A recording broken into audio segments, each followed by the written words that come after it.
ಹಾಸನ ಮಹಾನಗರ ಪಾಲಿಕೆ ವ್ಯಾಪ್ತಿಯ ವಿದ್ಯಾನಗರದ ವಿವೇಕಾನಂದ ರಸ್ತೆಯಲ್ಲಿರ್ತಕ್ಕಂಥ ರಾಕಿಂಗ್ ಸ್ಟಾರ್ ಯಶ್ ಅವರ ತಾಯಿ ಪುಷ್ಪ ಅವರಿಗೆ ಸೇರಿದಂಥ ಮನೆಯ ಸಮೀಪ ಇರ್ತಕ್ಕಂಥ ಒಂದು ನಿವೇಶನದ ಮಾಲೀಕತ್ವ ವಿವಾದಕ್ಕೆ ಸಂಬಂಧಪಟ್ಟಾಗೆ ಹಾಸನದ ಕೋರ್ಟ್ನಲ್ಲಿ ಮಹತ್ವದಾಗಿರ್ತಕ್ಕಂಥ ಒಂದು ತೀರ್ಪು ಬಂದಿರತಕ್ಕಂಥದ್ದು. ಪ್ರಮುಖವಾಗಿ ಈಗೇನು ನೋಡ್ತಾ ಇದ್ದೀವಿ, ಎದುರುಗಡೆ ಇರ್ತಕ್ಕಂಥದ್ದು ನಟ ಯಶ್ ಅವರ ತಾಯಿ ಪುಷ್ಪ ಅವರಿಗೆ ಸೇರಿರ್ತಕ್ಕಂಥ ಮನೆ. ಹಾಸನಕ್ಕೆ ಬಂದಾಗ ಅವರು ಇಲ್ಲೇ ಉಳ್ಕೊಳ್ತಕ್ಕಂಥದ್ದು. ಸೊ ಅದರ ಪಕ್ಕದಲ್ಲೇ ಒಂದು ನಿವೇಶನ ಇತ್ತು.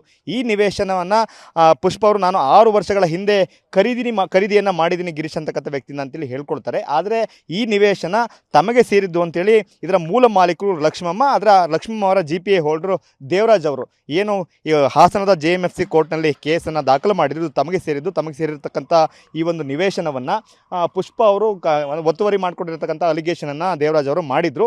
ಇದು ದೇವರಾಜ್ ಅವರು ಹೇಳ್ತಕ್ಕಂಥ ಮಾಹಿತಿಯ ಪ್ರಕಾರ ಇದು ಉತ್ತರ ದಕ್ಷಿಣಕ್ಕೆ 45 ಅಡಿ ಮತ್ತು ಪೂರ್ವ ಮತ್ತು ಪಶ್ಚಿಮಕ್ಕೆ 125 ಅಡಿ ಅಂತೇಳಿ ಅವರ ಡಾಕ್ಯುಮೆಂಟಲ್ಲಿ ಪ್ರಸ್ತಾಪ ಆಗಿರ್ತಕ್ಕಂಥದ್ದು. ಸೊ ಇದು ತಮಗೆ ಸೇರಿದ್ದು ಅಂತೇಳಿ ಅವರು ಕೋರ್ಟಲ್ಲಿ ಕೇಸನ್ನು ದಾಖಲು ಮಾಡಿದರು. ಕೋರ್ಟಲ್ಲಿ ನಮ್ಮಂತೆ ಆದೇಶ ಆಗಿದೆ ಅಂತೇಳಿ ಜನವರಿ 4ನೇ ತಾರೀಕು ಇಲ್ಲಿದ್ದಂಥ ಕಾಂಪೌಂಡ್ನ ತೆರವು ಮಾಡಿದರು. ಇದ್ರ ಎದುರುಗಡೆ ಇನ್ನೊಂದು ನಿವೇಶನ ಕಾಣ್ತದೆ.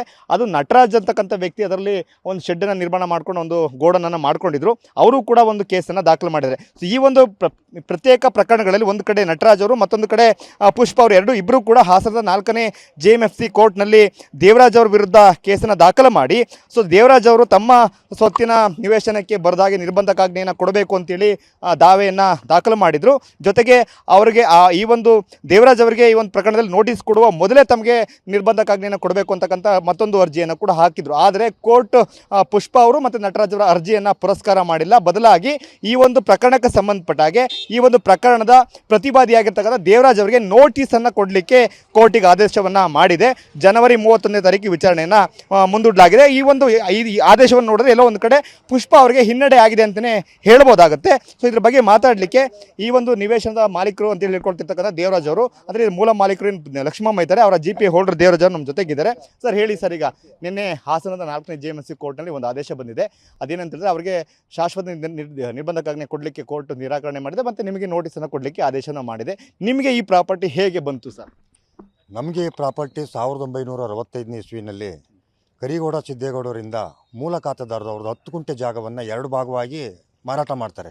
ಒಂದು ಲಕ್ಷ್ಮಮ್ಮನವರಿಗೆ, ನಮ್ಮ ಮಾಲೀಕರಿಗೆ, ಇನ್ನೊಂದು ರಾಮಕೃಷ್ಣ ಚಿಕ್ಕೇಗೌಡ ಅನ್ನೋರಿಗೆ ಮಾರಾಟ ಮಾಡ್ತಾರೆ.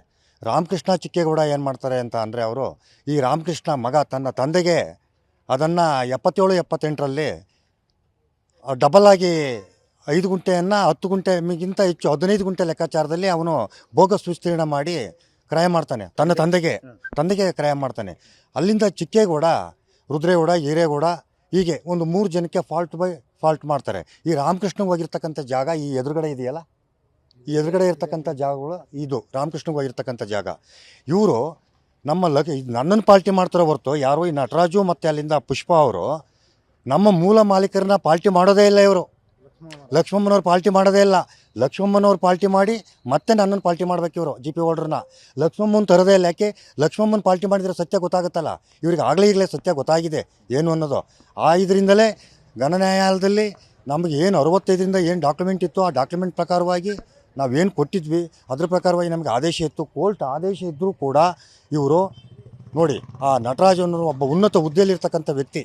ಇವರು ಸಮಾಜದಲ್ಲಿ ಒಂದು ದೊಡ್ಡ ಹೆಸರು ಮಾಡಿರ್ತಕ್ಕಂಥ ವ್ಯಕ್ತಿ. ಮಾನ್ಯ ಪುಷ್ಪ ಮೇಡಮ್ ಅವರು ಇವತ್ತು ಅವರ ಮಗ ಖ್ಯಾತ ಚಲನಚಿತ್ರ ನಟರು, ನಮಗೂ ಅಭಿಮಾನ ಇದೆ. ಅಂಥವರ ಹೆಸರಿಗೆ ಇವರು ಕಳಂಕ ತರಲಿಕ್ಕೆ ಹೊರಟಿದ್ದಾರೆ. ಇವರಿಗೆಲ್ಲ ಹೇಳ್ಕೊಡ್ತಾ ಇರೋದು ಯಾರು ಅಂತ ಅಂದರೆ ಈ ಅಧಿಕಾರಿ ನಟರಾಜು. ಈ ನಟರಾಜು ಬಗ್ಗೆ ನಾನು ಹೇಳೋ ಅಂಥದ್ದೇನು ವಿಚಾರ ಏನಿಲ್ಲ.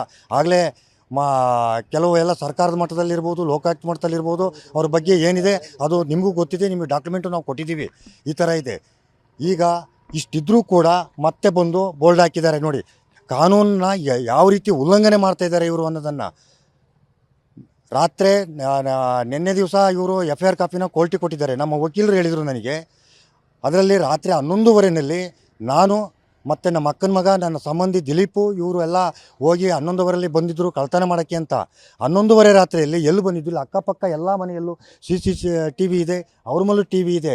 ಇದನ್ನು ಪೊಲೀಸ್ನವರು ತನಿಖೆ ಮಾಡ್ದಲ್ಲೇ ನಮ್ಮ ಮೇಲೆ ಹೆಂಗೆ FIR ಮಾಡ್ತಾರೆ? FIR ಮಾಡಿದ್ದಾರೆ ನಮ್ಮ ಮೇಲೆ.